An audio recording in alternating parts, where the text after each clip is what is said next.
Ordenação de livro narrado por Cristiane Batista. Se inscreva, muito obrigada.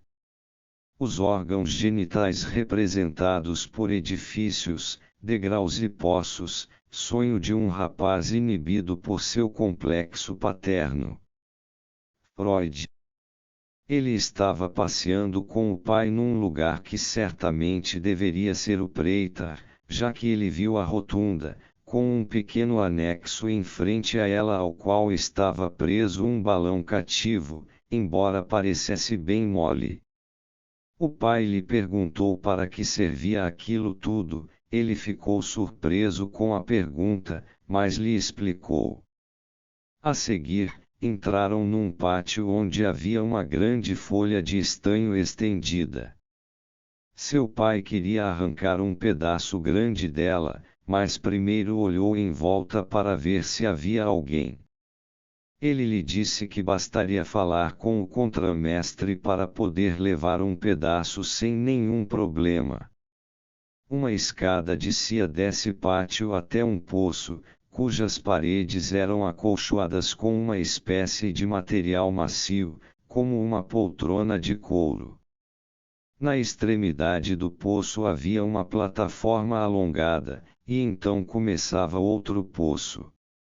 Análise. Esse sonhador pertencia a um tipo de pessoa cujas perspectivas terapêuticas não são favoráveis, até certo ponto, não oferecem absolutamente nenhuma resistência à análise, mas, a partir daí, mostram-se quase inacessíveis.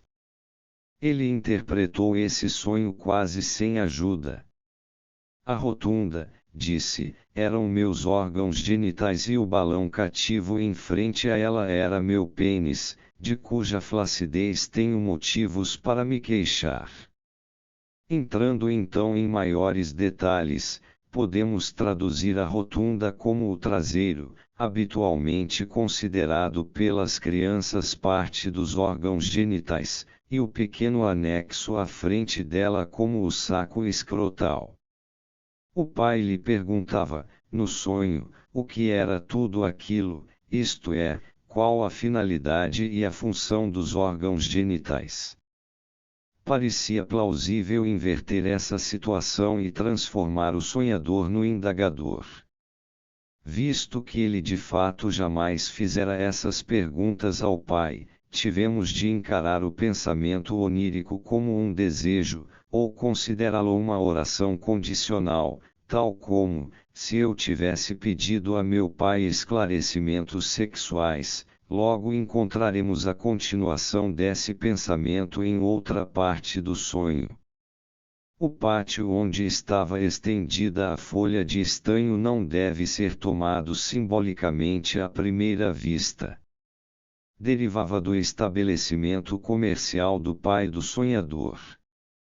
Por motivos de discrição, usei estanho em lugar de outro material, com o qual o pai realmente lidava, mas não fiz nenhuma outra modificação na linguagem do sonho. O sonhador havia ingressado na firma do pai e fizera violenta objeção às práticas um tanto suspeitas de que dependiam, em parte, os rendimentos da empresa. Por conseguinte, o pensamento onírico que acabo de interpretar poderia prosseguir desta forma: se lhe tivesse perguntado, ele me teria enganado do mesmo modo que engana seus clientes. No tocante ao arrancar que serviu para representar a desonestidade do pai nos negócios, o próprio sonhador apresentou uma segunda explicação, a saber, que isso representava a masturbação. Não só eu já estava familiarizado com essa interpretação, como havia algo para confirmá-la no fato de que a natureza secreta da masturbação foi representada por seu inverso, podia ser praticada abertamente. Exatamente como seria de esperar, a atividade masturbatória também foi deslocada para o pai do sonhador, tal como a pergunta na primeira cena do sonho. Ele interpretou prontamente o poço como uma vagina, tendo em conta o acolchoado macio de suas paredes. Acrescentei, com base nos conhecimentos que obtive de outras fontes, que descer escadas assim como subir, em outros casos descreve a relações sexuais vaginais, ver minhas observações, citadas na nota deste capítulo. O próprio sonhador deu uma explicação biográfica do fato de o primeiro poço ser seguido por uma plataforma alongada e, logo depois, por outro poço. Ele tivera relações sexuais por algum tempo, mas depois as havia abandonado por causa de inibições, e agora esperava poder reiniciá-las com a ajuda do tratamento.